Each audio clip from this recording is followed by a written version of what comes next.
욥기 1장 20절에서 22절 말씀을 중심으로 고난의 의미라는 제목으로 함께 말씀을 나누겠습니다. 벌써 6월 달이 되었습니다. 6월 그러면은 아무래도 뭔가 마음껏 성장하는 그러한 분위기가 아닌가 싶어요. 돌아보니까 저도 목사 안수를 받은 지가 35년이 지났습니다.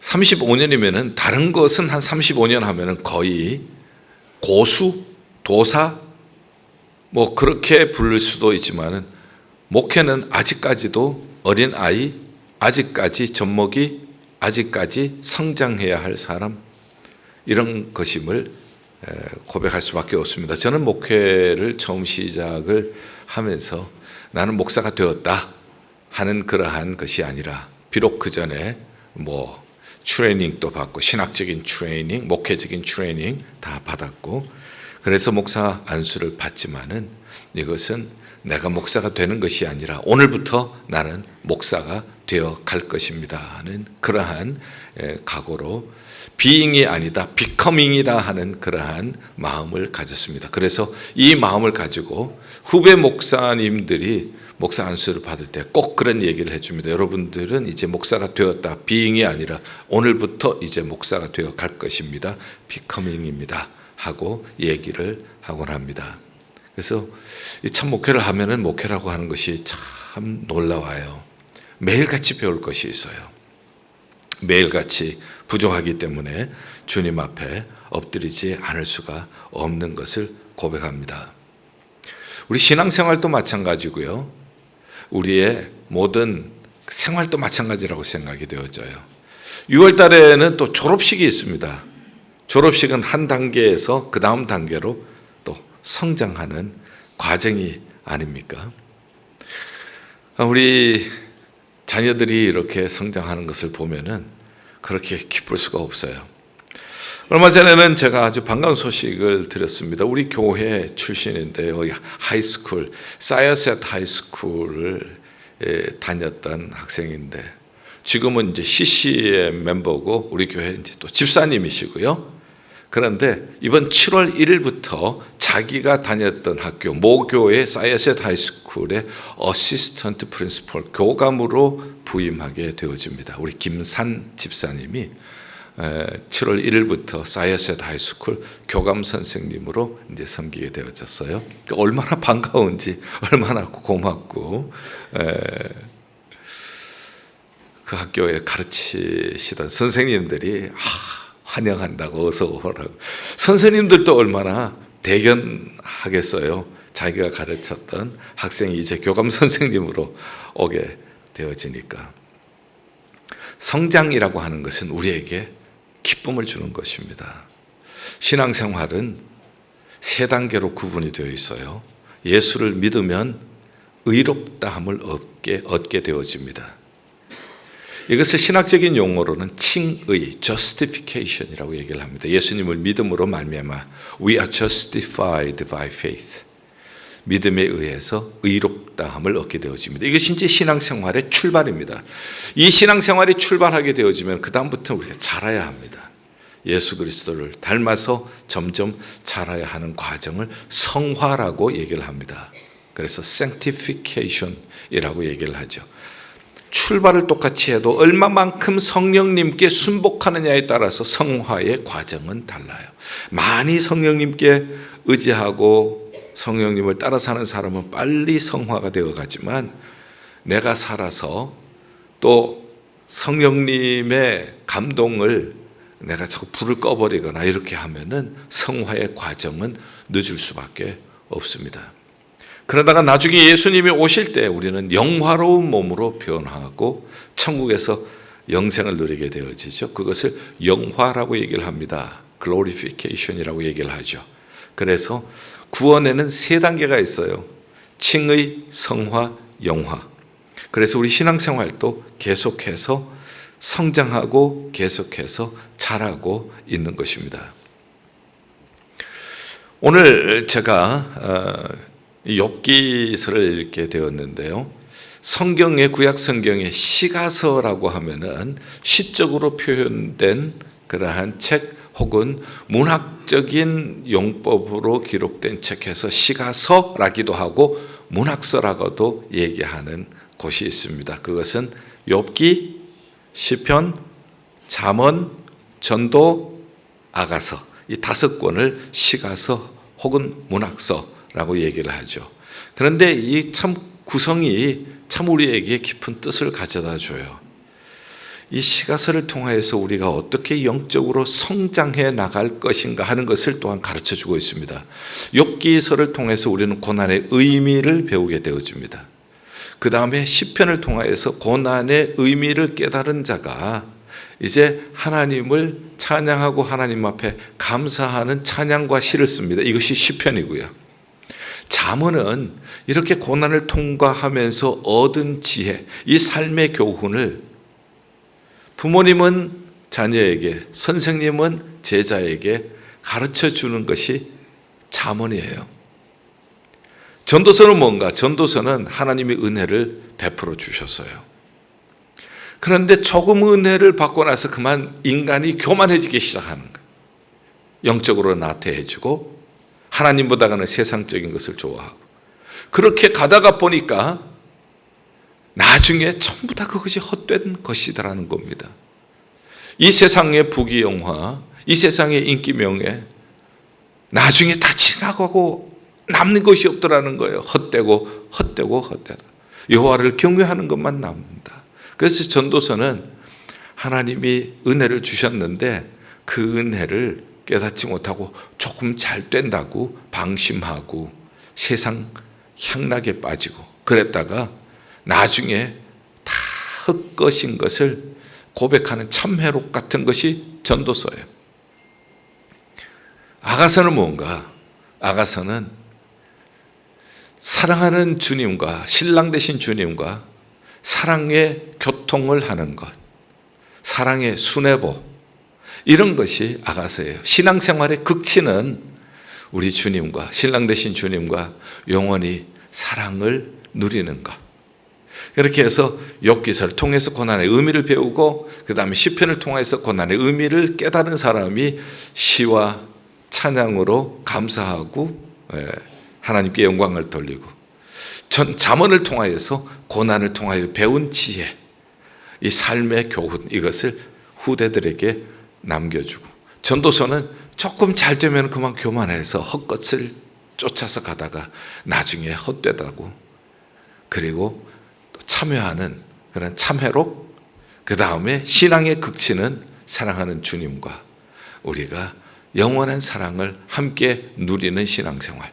네, 이렇게 이제 6월 첫 주 오늘 욥기 공부 그 다음에 6월 둘째 주 시편 읽고 6월 셋째 주 잠언 읽고 6월 넷째 주에 전도서 읽고 그러면은 6월 마지막 주에 우리가 들을 말씀은 아가서.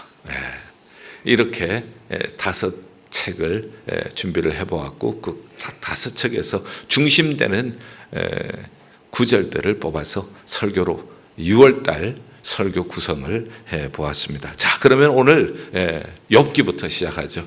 욥기 그러면 고난의 의미라고 했는데 인생은 고난을 면제받은 사람이 없어요.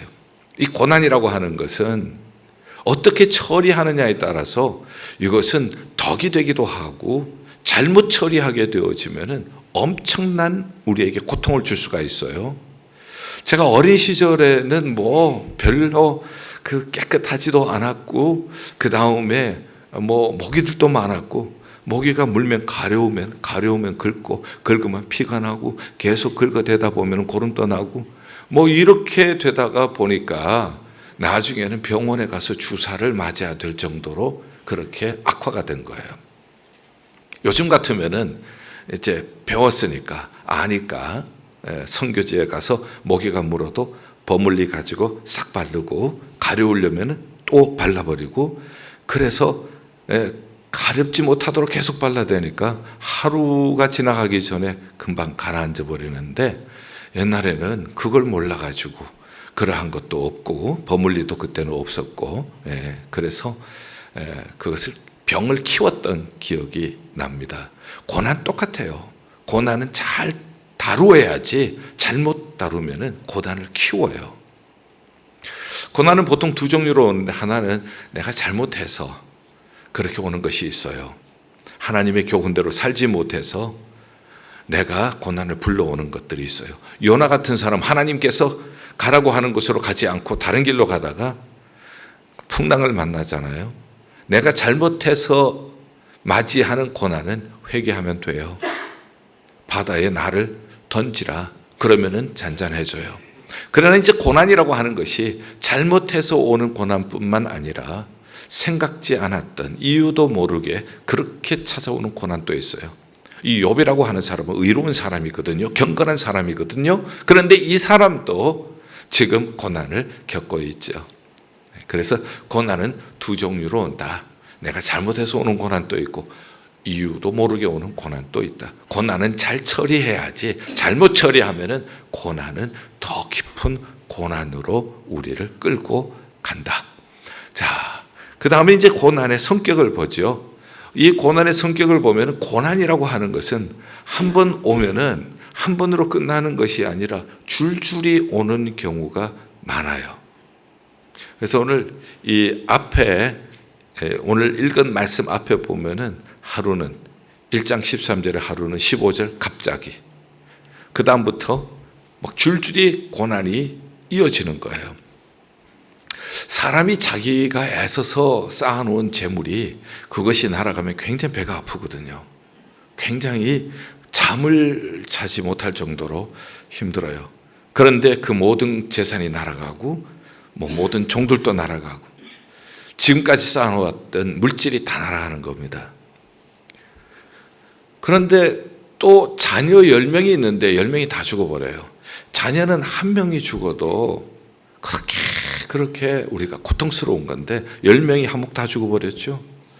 그 다음에 우리가 건강하면 어떻게든지 지탱해 볼 수 있는데, 몸이 병이 들게 되어지면요, 마음도 약해져요.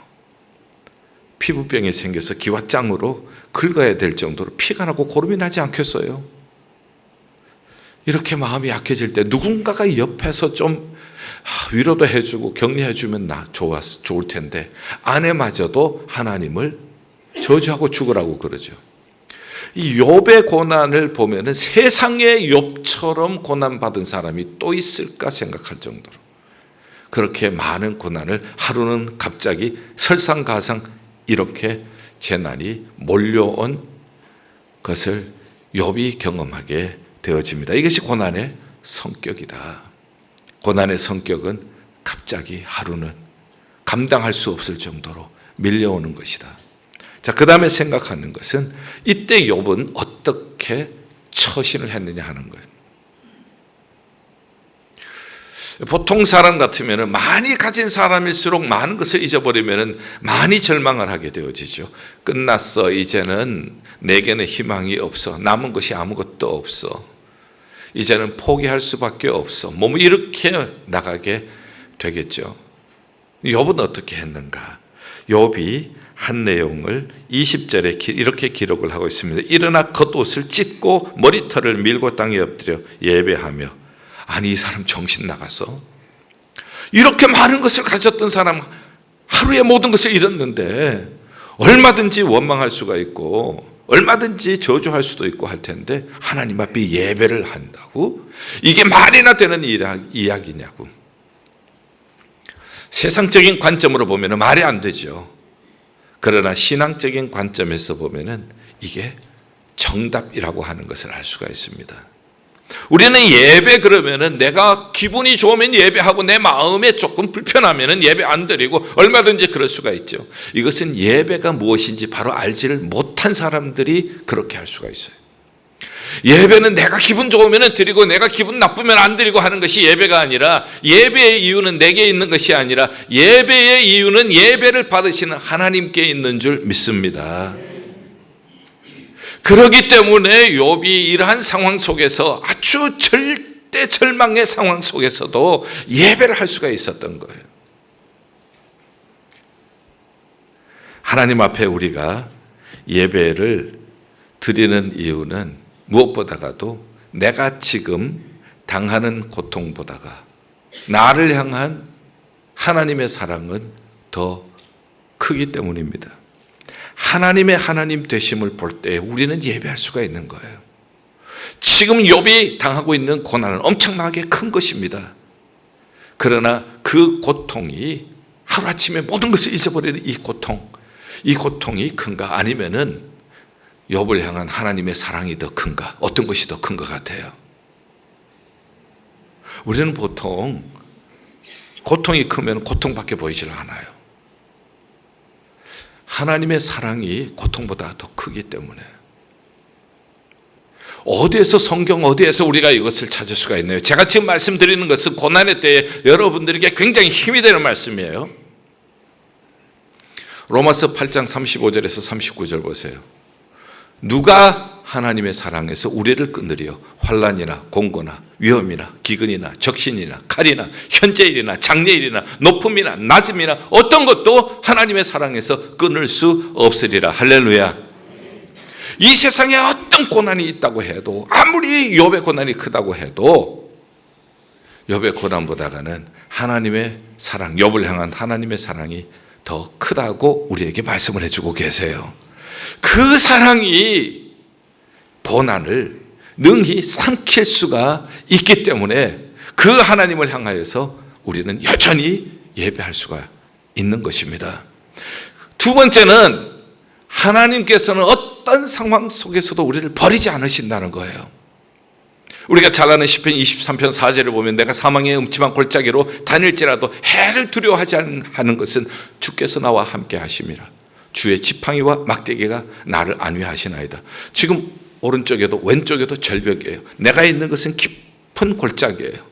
완전히 죽음의 골짜기, 희망이 보이지 않는 골짜기예요. 그러나 여기도 하나님이 버려두지 아니하시고 여기서도 하나님이 나와 함께 하시는 줄 믿습니다. 주의 지팡이와 주의 막대기가 나를 안위해 주시기 때문입니다. 우리가 왜 하나님께 예배를 합니까? 고난의 때에 우리가 사람을 찾아가거나 고난의 때에 내 자신 안에 우리가 갇혀버리면 고난은 점점 깊어져요. 종기 하나 잘못 만져서 병원에 가는 어리석은 한 소년, 그 소년 짝이 난다는 거예요. 잘 다뤄야 합니다. 고난의 때에 먼저 하나님께 예배의 자리에 찾아 나올 수 있기를 바랍니다. 고난의 때에 예배하는 여러분들이 되시기를 바랍니다.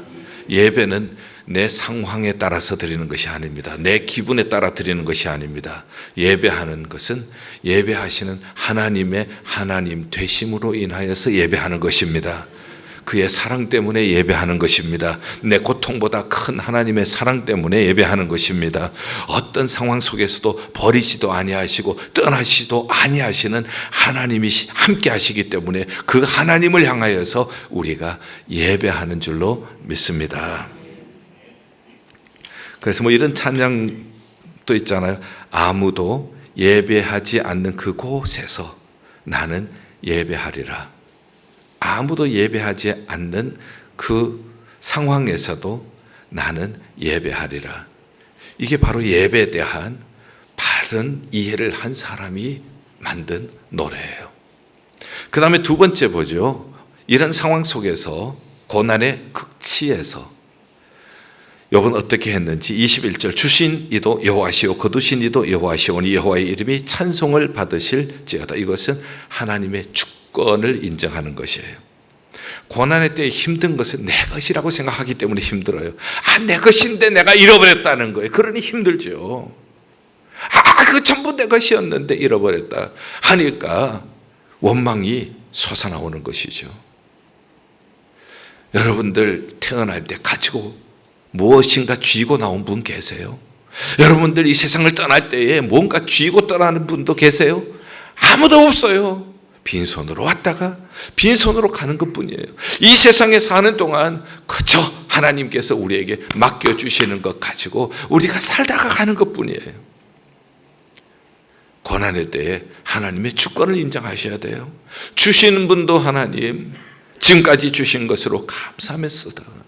가져가시는 분도 하나님, 하나님은 선하신 하나님이시기 때문에 하나님께서는 반드시 여기에도 하나님의 선하신 뜻이 있는 줄 믿습니다. 그게 하나님의 주권을 인정하는 거예요. 하나님의 주권을 인정하는 그러한 성경 구절 참고로 말씀드릴게요. 로마서 8장 28절, 하나님을 사랑하는 사람 곧 그 뜻대로 부르심을 입은 자들에게 모든 것이 합력하여 선을 이루느니라. 하나님의 주권은 선을 이루세요. 비록 지금 좋은 일 나쁜 일 함께 섞여 있는 것 같지만 하나님을 사랑하고 그 뜻대로 부르심을 입은 자에게는 합력하여 선을 이루시는 하나님의 주권적인 손길이 그 가운데도 함께 하실 거예요. 그 다음에 또 우리가 한 가지 기억해야 할 말씀, 예레미야 29장 11절. 아무리 지금 욥과 같이 하루는 갑자기 모든 것을 잊어버리고 설상가상 재앙이 덮쳐지는 그 순간에도 예레미야 29장 11절, 너희를 향한 내 생각은 내가 아나니 재앙이 아니라 평안이요 미래와 소망을 주려 함이니라. 할렐루야. 이 하나님의 주권이에요. 하나님의 주권적인 섭리 다스림이에요. 아무리 지금 어려워도 지금 욥이 당하는 것이 재앙이 아니라 하나님 평강 주실 줄 믿습니다.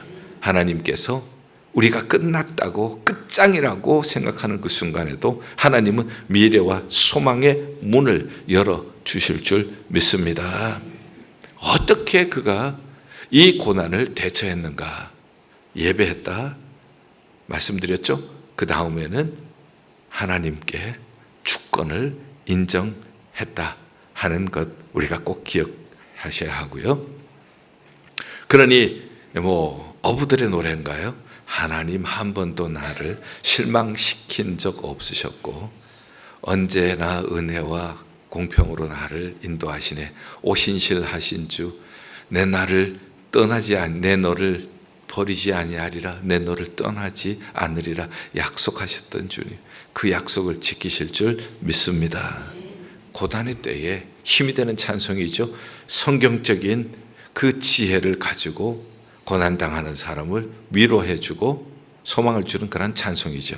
자, 그 다음에 마지막으로 그는 어떻게 했는가? 세 번째 보죠. 이 모든 일에 욥이 범죄하지 아니하고 하나님을 향하여 원망하지 아니하니라. 원망하지 아니하니라. 말 조심해야 합니다. 고난의 때에 우리가 말 조심해야 합니다. 왜냐하면 민수기 14장 28절, 가데스 바네아에서 가나안 땅 정탐하고 돌아와서 10명은 부정적인 보고 2명 여호수아와 갈렙은 긍정적인 믿음의 보고를 했죠. 그 땅은 장대한 사람이 있고 난공불락의 성이다. 저들에 비하면 우리는 메뚜기다 했더니 사람들이 울고불고 통곡하고 난리가 났잖아요. 여기서 죽어버렸으면 좋겠다. 우리가 속고 여기까지 왔다. 하나님께서 너희 말이 내 귀에 들린 대로 시행하리라. 출애굽 1세대 광야에서 죽었어요. 그러나 여호수아와 갈렙은 하나님이 약속하신 땅이다. 하나님이 기뻐하시면 저들은 우리의 밥이다. 올라가자. 이렇게 얘기했던 사람은 가나안 땅에 들어간 거라고요. 여러분들, 우리는 말을 할 때에 이런 생각을 하지 않고 그냥 생각나는 대로 막 말을 하는 경우가 있어요. 위험해요. 굉장히 위험해요. 우리가 말하는 것을 하나님은 듣고 계세요. 죽겠다, 죽겠다 하면 죽어요. 살겠다, 살겠다 하면 살고요. 우리가 말을 한마디 해도 믿음으로 해야 돼요. 그래서 히브리서 11장 1절, 믿음은 바라는 것들의 실상이요 보지 못하는 것들의 증거니라. 부모님이 자녀를 볼 때 지금은 영 아닌 것 같아. 그렇다고 있는 실상대로 얘기하지 말고 바라는 실상을 얘기하라는 거예요. 지금 있는 실상을 보면은 전혀 희망이 보이지 않아요. 그렇다고 싸가지 없다고 이렇게 하면 안 되는 것이, 싸가지가 뭐예요? 싹이잖아요. 노스프라웃이란 뜻이잖아요. 자녀에게 그런 저주가 어디 있어요? 비록 지금 실상은 노스프라웃이지만 하나님이 함께 하시면 하나님께서 앞으로 귀하게 쓸 인물, 큰 인물 될 줄 믿습니다. 너는 장차 하나님이 귀하게 쓰실 아이야. 지난번에도 말씀드렸죠. 쓰레기라고 그러지 마세요. 해보고 쓸 액이라고 얘기를 하세요. 하나님이 쓰실 액이라고 얘기를 하세요. 언어가 이렇게 중요합니다. 그래서 이제는 끝났어, 이제는 자포자기야, 이렇게 말씀하시지 마시고 하나님이 함께 하시면은 하나님의 영광 드러낼 줄 믿습니다. 그리고 우리가 또 내 자신에게 뿐만 아니라 고난당하는 사람에게도 말 조심해야 돼요. 지금 욥의 친구들의 문제가 뭡니까? 위로하러 왔다가 오히려 욥을 더 괴롭힌 사람이 되었잖아요.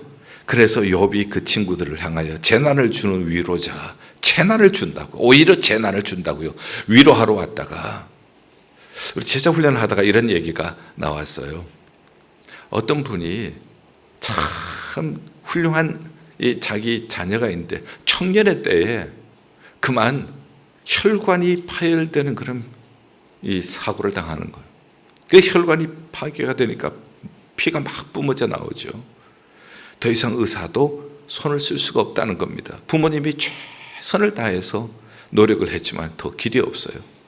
그런데 아직 생명이 있는 동안 마지막 할 수 있는 일이 장기 기증이라고 하는 거예요.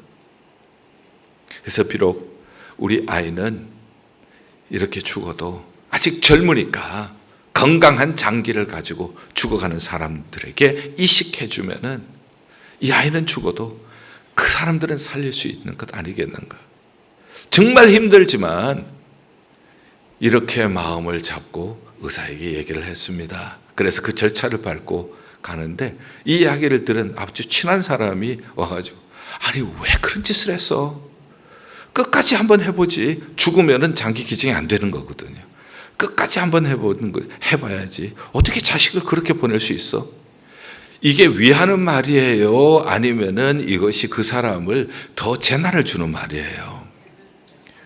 얼마나 마음에 상처를 주는 말인지. 가까운 친구였지만 다시 꼴도 보기 싫더라는 거예요. 우리는 이렇게 어리석은 말들을 많이 해요. 그러면서 내가 위로를 하러 갔다, 나를 위로하고 왔다, 이렇게 착각을 한다고요. 우리가 위로하는 것은 그 사람의 입장에서 동정심을 가지고, 그리고 그 사람의 입장에서 하는 것이 위로지, 내 생각에 내 입장에서 하는 것이 위로가 아니에요. 그런데 너무나도 놀랍게도 수많은 사람들이 고난을 당하는 사람에게 찾아가서 재난을 당하는 사람들이 너무 많다는 것이에요. 차라리 그런 경우에는 무슨 말을 해야 하는지 모르면 가서 가만히 앉아있다가 오는 게 나아요. 차라리 그런 경우에 무슨 말을 해야 하는지 막막할 때는 그저 가서 손 한번 꽉 잡아주고 오는 게 훨씬 나아요. 꼭 무슨 말을 해야 하는 것은 아니에요. 무슨 말을 한다고 하는 것이 어리석은 말을 하는 경우가 너무 많아요. 상처받고 지금 고통 가운데 있는 사람을 더 아프게 하는 일들을 우리가 너무너무 많이 하는 거예요. 그래서 고난이 무엇인지 어떻게 다뤄야 하는지 배워야 하는 거예요. 이거 잘못 배우고 이것을 잘못 다루면 고난은 더 커지는 거예요. 그래서 고난의 때에는 예배해야 한다. 왜? 예배 자리에 나와야 한다. 왜? 예배라고 하는 것은 내가 예배할 이유가 있는 것이 아니라 내 기분에 좌우되는 것이 아니라 하나님의 하나님 되심 때문에 우리는 하나님께 예배하는 줄 믿습니다. 그 하나님의 사랑은 내가 당하는 고난보다 더 크기 때문에, 그리고 그 하나님은 아무리 내가 고난의 깊은 골짜기를 가도 버려두지 아니하시고 떠나지 아니하시고 함께 해주시고 지켜주시고 보호해 주시기 때문에, 그리고 우리는 이 고난의 때에 하나님의 주권을 인정하자는 거예요. 내 것이라고 생각하면은 고난을 못 이겨요. 내 것이었는데 내가 이렇게 빼앗기고 이렇게 다 날려보내고 하면은 미치죠. 하나님이 주셨습니다. 하나님께서 가져가신 겁니다. 하나님 찬송합니다. 하나님의 주권을 인정하는 거예요. 그러나 하나님께서는 우리의 것을 빼앗아가기를 원하시는 분은 아니세요. 믿음으로 사는 사람 합력하여 선을 이루실 줄 믿습니다. 하나님께서는 참 마지막까지 무엇이 남는가를 보시고 싶은 거예요. 다 잃어도 믿음만 붙잡으면은 하나님 반드시 회복시켜 주실 줄 믿습니다. 고난의 때 말 조심해야 돼요. 내 자신에 대해서도 남을 탓하거나 환경을 탓하거나 다른 사람을 향하여 불평하거나 이렇게 하지 마시고, 고난당하는 사람을 향하여서도 함부로 내 생각대로 그렇게 얘기하지 마시고, 우리가 믿음으로 하나님이 말씀하시는 것처럼 할 때에 하나님이 들으시고 하나님께서 응답해 주실 줄 믿습니다. 자, 그렇다면 이 고난이 주는 이 유익은 무엇인가? 이 고난을 통하여 어떤 유익을 우리는 얻게 되는가? 첫 번째, 그거 하시기 전에 제가 여러분들과 꼭 해야 할 것이 있어요. 이렇게 얘기를 하고 끝내면은 여러분들이 그렇게 하지 말아야지 하면서, 함부로 얘기하지 말아야지 하면서 집에 가서 이런 상황이 오면은 그대로 또 원상태로 돌아가 버려요. 왜? 연습이 안 돼 있었기 때문에. 연습이 돼 있어야 내 것이 되는 거예요. 목양 칼럼 표시죠. 그래서 여러분들 연습시키려고 여기 연습 문제를 준비해 왔습니다. 그래서 목양 칼럼 보면 민수기 14장 28절도 나오고 히브리서 11장 1절도 나오고 구체적인 예를 몇 가지 들어봅니다 하고 했어요. 그래서 제가 읽을 것과 여러분들이 읽을 것을 나눠놨습니다. 제가 읽을 것은 괄호가 없는 것이고 여러분들이 읽을 것은 괄호 안에 있는 것인 여러분들이 읽으실 내용들이에요. 자, 저는 혼자고 여러분들은 저보다가 훨씬 많아요. 그렇죠? 그러니 저보다 소리가 크셔야 되겠죠. 그렇죠? 준비되셨죠? 목양 칼럼을 보면서 읽습니다. 자, 여러분들 정성껏 진지하게 믿음으로 읽으시기를 바랍니다. 제가 먼저 읽습니다. 상대방의 정체성을 잡아주는 말, 상대방의 분노를 가라앉히는 말, 상대방을 격려하는 말, 상대방을 인정해주는 말, 화해와 평화를 가져오는 말, 상대방의 자존감을 키워주는 말, 상대방의 자신감을 불러일으키는 말, 상대방의 용기를 불러일으키는 말, 큰 힘이 되는 말, 상대방을 공감하는 말, 돈 한 푼 안 들이고 호감을 사는 말, 배우자에게 사는 보람을 느끼게 하는 말, 상대방이 특별한 사람이라는 것을 느끼게 하는 말, 상대방의 지친 마음을 달래주는 말, 1000번 불러도 기분 좋은 말, 마음에 드세요? 네. 연습이에요. 그래서 여러분들이 설교만 듣고 가시면 잊어버리실까 봐 목양 칼럼에 기록을 해두었어요. 그래서 여러분들 자꾸 이렇게 반복하세요. 말이 참 중요해요. 어려울 때일수록 말을 잘해야 됩니다. 말을 잘못하면 그 말로 인하여서 더 상처를 당할 수가 있기 때문에. 자, 그러면 고난의 이제 유익. 하나님께서 왜 이 고난을 나에게 허용하시는가? 하나님께서 이 고난을 통하여서 내가 어떤 사람이 되기를 원하는가? 첫째, 순금과 같은 사람 되기를 원하세요. 욥기 23장 10절. 내가 가는 길을 오직 그가 아시나니 나는 몰라요. 그는 아세요. 하나님은 아세요. 내가 가는 길을 하나님이 아시고 우리 가정에 가는 길, 우리 자녀들의 가는 길 하나님이 아세요. 단련하신 후에는 내가 무엇같이 나오리라?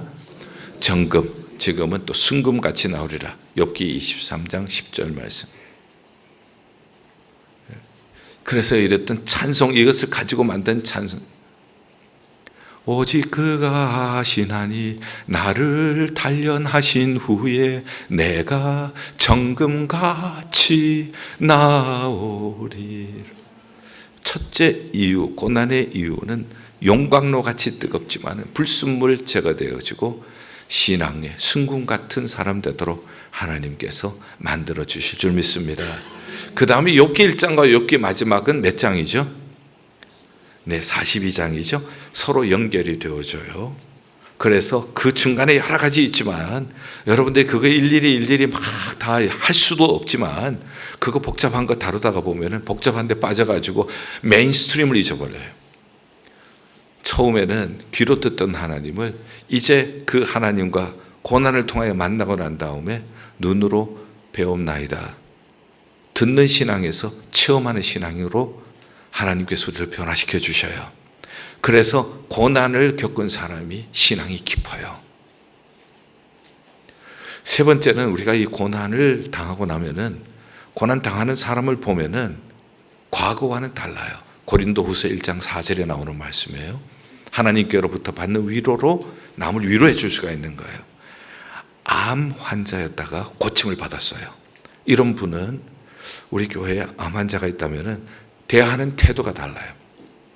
기도해 주고 기도도 진지하고 그리고 본인이 경험해 보았기 때문에 훨씬 다가가는 느낌이 달라요. 고난을 잘 통과하면은 지금 고난을 경험하고 있는 사람을 도울 수가 있어요. 왜 하나님께서 이 고난을 내게 허락하시는가? 그것은 순금과 같은 신앙되고 말로 듣던 신앙이 귀로 눈으로 보는 신앙이 되도록 체험적인 신앙 되도록 그리고 내가 받은 위로로 위로해 주고 내가 받은 은혜를 나눠줄 수가 있고 결론적으로 말씀을 드립니다. 이 고난의 때에 우리는 울어요. 너무너무 기가 막히면 울죠. 안 우는 게 이상하죠. 그런데 우는 것도 두 종류예요. 신세 한탄으로 우는 울음은 도움이 안 돼요. 오히려 더 우울증에 빠지게 만들어요. 하나님 앞에 우는 거예요. 천부의 의지 없어서 손들고 옵니다. 주 나를 박대하시면 나 어디 갑니까? 나의 무력함을 하나님 앞에 눈물로 아뢰는 거예요. 하나님께 맡기면서 우는 거예요. 아이가 뭔가 필요한 것이 있다. 그러면 엄마 앞에서 어떻게 하죠? 다 잊어버리셨나 봐. 우는 거죠. 하나님 우리 아버지세요. 하나님 앞에서 우세요. 시편 56편에는 주의 병에 우리 눈물 담아주신다고 했어요. 그냥 우는 것은 우울증을 가져와요. 하나님 앞에 울면은 고난은 하나님 앞에 다다르는 사다리가 되어져요. 그리고 비가 온 다음에 무지개가 떠요. 하나님 앞에 눈물로 통회 자복하고 눈물로 구하고 그러면은 하나님께서 자비의 무지개를 뜨게 하시고 은혜의 무지개를 뜨게 하시고 사랑의 무지개를 뜨게 하시고 위로의 무지개 뜨게 하시고 응답의 무지개 뜨게 하시고 할렐루야. 사랑하는 성도 여러분, 우리 참 고난이 많은 시기에 살고 있어요. 고난은 내가 잘못해서 찾아오는 고난을 회개해야 되고요. 이유도 모르고 찾아오는 고난이 있으면 우리는 욥을 통해서 배운 이 지혜를 가지고 우리에게 적용을 할 수 있어야 합니다. 아무리 하루는 갑자기 설상가상 찾아온다고 할지라도 먼저 뭐 하시라고요? 하나님 앞에 뭐 하시라고요? 예배하시고 그래서 두 번째는 뭐를 인정하시라고요? 하나님의 주권을 인정하시고 그리고 세 번째는 뭘 조심하시라고요? 말 조심하시고요. 하나님께서는 왜 우리에게 고난을 허락하시죠? 고난을 허락하시는 이유 첫째는 우리가 뭐처럼 되게? 순금, 정금처럼 되게. 두 번째는 귀로 듣던 믿음이 어떤 믿음? 눈으로 보는 체험적인 믿음 되고 세 번째는 내가 위로받고 내가 고침받아서 지금 고난당하는 자를 뭐하게? 도와주도록. 사랑하는 성도 여러분, 고난 중에서도 이런 하나님의 거룩하신 뜻이 이루어지는 우리 모든 성도님들 되시기를 주님의 이름으로 축원합니다. 기도하겠습니다. 하나님 아버지, 고난은 하나님께로 다다르는 사다리가 되게 하여 주시옵소서. 고난의 때에 하나님 앞에서 흘린 눈물, 하나님 그 눈물 뒤에 자비의 무지개가 뜨게 하여 주시옵소서. 예수 그리스도의 이름으로 기도하옵나이다. 아멘.